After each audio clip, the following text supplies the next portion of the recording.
এই খাবারটা কে কে চিনেন সবাই একটু কমেন্টে জানাবেন। আর এই খাবারটা কিন্তু আমার অনেক পছন্দের একটা খাবার। ছোটোবেলায় এটাকে আমরা কত খেলাধুলা করেছি এটা নিয়ে। এই লাল লাল বিচিগুলো দিয়ে কিন্তু সুন্দর করে ঠোঁটেও লিপস্টিক লাগাতাম এটা দিয়ে। যাই হোক, এটা আমরা বলি পুঁই শাকের বিচি, কেউ বলে পুঁই বীজ। তো যাই হোক, যেটাই বলেন, যার যার অঞ্চলের ভাষা এক এক রকম, যার যার অঞ্চলের ডাকও কিন্তু এক এক রকম। তো কে কী নামে এটাকে ডাকেন সবাই জানাবেন। আজকে এই সাধারণ খাবারটাকে অসাধারণ করে রান্না করব, সেই রেসিপিটি আপনাদের সাথে শেয়ার করব। চলুন তাহলে ফুল ভিডিওটি দেখে আসি। আমি এইটা রান্না করব, এই পুঁই বিচিগুলো রান্না করব ইলিশ মাছের মাথা দিয়ে। সেজন্য আমি 2টা ইলিশ মাছের মাথা ছোট ছোট করে কেটে নিয়েছি। অবশ্য মাথাগুলো ছোটই ছিল। তারপরে কিছুটা হলুদ মরিচ লবণ দিয়ে মেখে নেব। আর যেহেতু এটা ভেজে রান্না করব, এজন্য একটু হলুদ মরিচ দিয়ে লবণ দিয়ে মেখে নিলাম। আর এখানে কড়াইতে একটু তেল বসিয়ে দিয়ে কড়াইটা গরম হওয়া পর্যন্ত অপেক্ষা করে মাথাগুলো সুন্দর করে ভেজে নিব। তবে কড়কড়া করে ভাজবো না, জাস্ট একটু হালকা ভেজে নিব। আর এই ভাজার কারণটা হচ্ছে, যদি এভাবে কষিয়ে রান্না করতাম তাহলে তরকারিটা কাটা কাটা হয়ে যেত। আর ভেজে রান্না করার কারণে কিন্তু তরকারিটা কাটা কাটা হবে না, তবে ঘ্রাণটাও ভালো আসবে। আমি কিন্তু খুব সুন্দর করে ভেজে নিয়েছি উল্টে পাল্টে। পুঁই মুচি কিন্তু আপনারা শুটকি, ইলিশ মাছের মাথা এবং কি চিংড়ি মাছ বা শুধু ভাজি করেও খাওয়া যায়, খুবই ভালো লাগে। আমার কাছে কিন্তু খুবই পছন্দের এই খাবারটি। আপনারা কে কী নামে ডাকেন? আমরা পুঁই মুচি বলি, পুঁই ফল বলি, পুঁই শাকের বিচি বলি। আপনারা যেটা ডাকেন একটু কমেন্টে জানিয়ে যাবেন। মাথাগুলো ভেজে তুলে নিলাম। এখন কিছুটা পেঁয়াজ, কাঁচামরিচ এবং রসুন দিব। আর অবশ্যই এই খাবারটাতে একটু রসুনটা একটু বেশিই যায়। এই পুঁই মুচিতে একটু রসুন বেশি করে দিলে কিন্তু বেশি ভালো লাগে, ঘ্রাণটাও ভালো আসে। আর একটু ঝালঝাল করে রান্না করবে, এই জন্য একটু বেশি কাঁচামরিচ দিয়েছি। পেঁয়াজ, মরিচ এবং রসুন দিয়ে এখন একটু লবণ দিয়ে ভালো করে নেড়ে চেড়ে নিয়ে কিছুটা রসুন বাটা দিয়ে দিচ্ছি। ইলিশ মাছ যেহেতু আমরা আদা বাটা খাই না, সেক্ষেত্রে একটু রসুন বাটা দিয়ে দিলাম। এখন রসুনগুলো ভালো করে ভেজে নিয়ে এখানে একে একে মশলাগুলো দিয়ে দিব। একটু পানি দিয়ে নিলাম যাতে মশলাটা না পুড়ে যায়। এখন দিব হলুদ মরিচ ধনিয়ার গুঁড়া, লবণ তো আগেই দিয়েছি। এখন ভালো করে নেড়ে চেড়ে আমি মশলাটা কষিয়ে নিব। আর মশলা কষানোর ভিতরেই কিন্তু তরকারির স্বাদ লুকিয়ে থাকে। মশলা যত কষাবেন ততই কিন্তু তরকারির স্বাদ বেড়ে যাবে।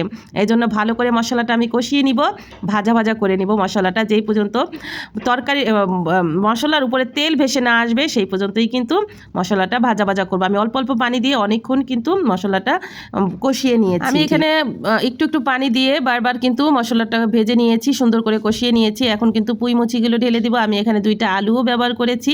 আলু দিলে আমার কাছে ভালো লাগে, আপনারা চাইলে দিতেও পারেন, নাও দিতে পারেন। এটা যে মাছ দিয়ে খেতে হবে এমন কিছু না, আপনারা চাইলে কিন্তু এটা শুধু ভাজি করে খেতে পারবেন পেঁয়াজ রসুন দিয়ে। এটা খুবই মজাদার, আপনারা যারা খান তারা জানেন এটা টেস্ট। আমার কিন্তু খুবই পছন্দের খাবার। তো এই তো মশলার সাথে সব কিছু ঢেলে দিয়ে আমি ভালো করে একটু পর পর ঢাকনা দিয়ে ঢেকে ঢেকে কষিয়ে নিচ্ছি আর নেড়ে ছেড়ে দিচ্ছি। আর এই কষানোটা কিন্তু একেবারেই জরুরি। আর এখন কিন্তু কোনো পানি ইউজ করা যাবে না, কারণ এভাবে মশলার সাথে ভালো করে নেড়ে চেড়ে নিব এবং কষিয়ে নিব। এই কষানিতেই কিন্তু সেদ্ধ হয়ে যাবে। এই যে দেখেন একটু পানি উঠেছে, এটার ভিতরেই কিন্তু এই যে দেখেন আলু সিদ্ধ হয়ে গিয়েছে, মুচিগুলো সিদ্ধ হয়ে গিয়েছে। এখন যেটা করব সেটা হচ্ছে গিয়ে সুন্দর করে আমি সেই ভেজে রাখা মাথাগুলো ঢেলে দেব। আর ভেজে রাখা মাথাগুলো ঢেলে দিয়ে কিন্তু সুন্দর করে উল্টে পাল্টে নেড়ে চেড়ে আমি আবার ঢাকনা বন্ধ করে দিব। ঢাকনা বন্ধ করে দেওয়ার কারণেই কিন্তু মাথাগুলো ভালো করে নরম হয়ে যাবে, কিন্তু ভেঙে যাবে না। যদি আমি মাথাগুলো কষিয়ে রান্না করতাম তাহলে কিন্তু তরকারিটা কাটা কাটা হয়ে যেত, আর হচ্ছে মাথাগুলো একেবারে গলে যেত। আমার কাছে এভাবেই ভালো লাগে, হালকা একটু ভেজে নেই আমি মাথাগুলো, তাহলে কিন্তু আর ওইভাবে আপনার কাটা কাটা হয়ে যায় না, মাথাগুলো গলে যায় না। আমি কিন্তু শাক দিয়েও ইলিশ মাছের মাথা রান্না করলে এভাবেই রান্না করি, কচু শাক দিয়ে রান্না করলে এভাবেই করি, এবং কি লতি দিয়েও যদি ইলিশ মাছের মাথা রান্না করি এভাবেই রান্না করি। এতে আমার কাছে ভালো লাগে, ঘ্রাণটাও ভালো আসে। তো আপনাদের কাছে এই খাবারটা কেমন লাগে সবাই কিন্তু কমেন্টে জানিয়ে যাবেন। আর ইফতারের পরে, সারাদিনের ক্লান্তির পরে যদি তারাবি পড়ে কয়েকটা ভাত নিয়ে বসে এমন একটা তরকারি হয়, তাহলে অনায়াসে 1 প্লেট ভাত কিন্তু এই তরকারিটা দিয়েই খেয়ে ফেলা যাবে, আর কিচ্ছু লাগবে না।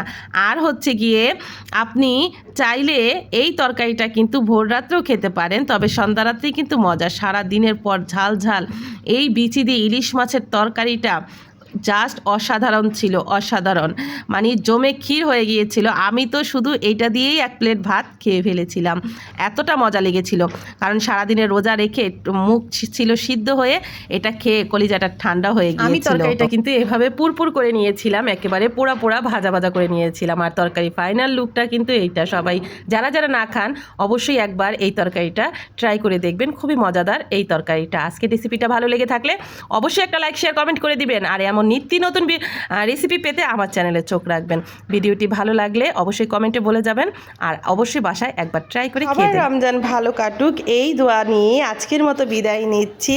আল্লাহ হাফেজ, আসসালামু আলাইকুম।